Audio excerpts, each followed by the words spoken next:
Hello and welcome. It's human nature to take credit for our success and blame others or unfortunate circumstances for our failure.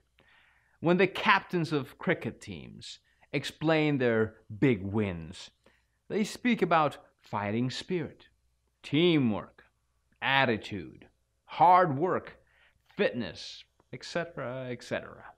But when you ask the same captains why they lost, they often blame it on the poor umpire or even bad weather.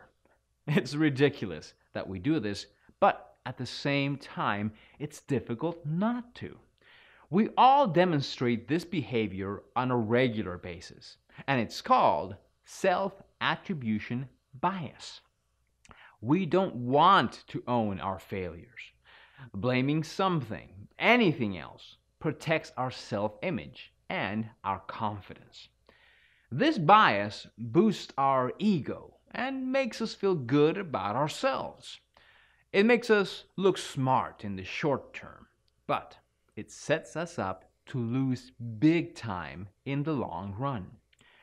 This bias has cost us just as much or even more in stock markets too. While investing in stocks, we credited the profits that we made to our own skill, hard work, or contacts, all things we did on our own.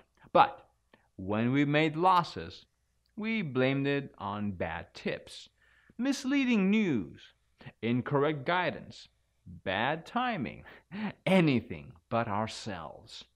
We exhibited self attribution bias here purely as a means of self defense.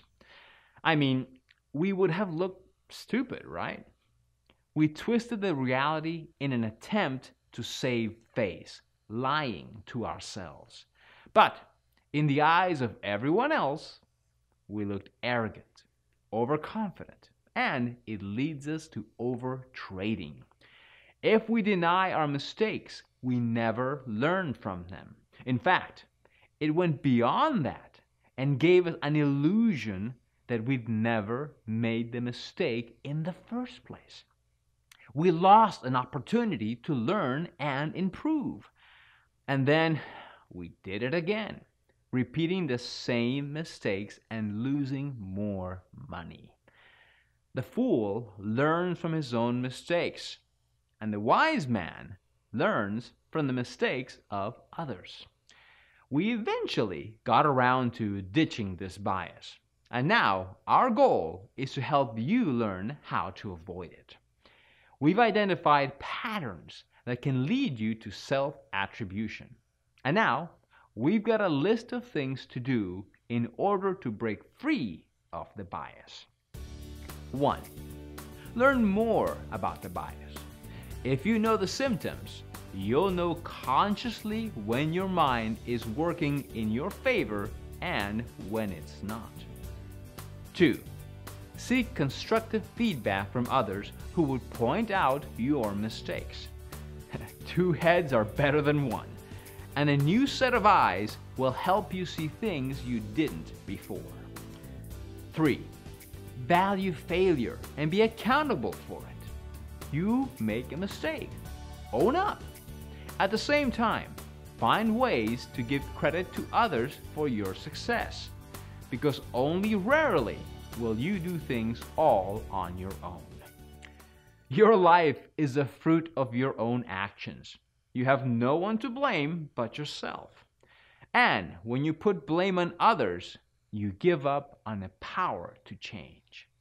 Remember though, while you've had a part in your failures, you've also had a huge hand in your successes.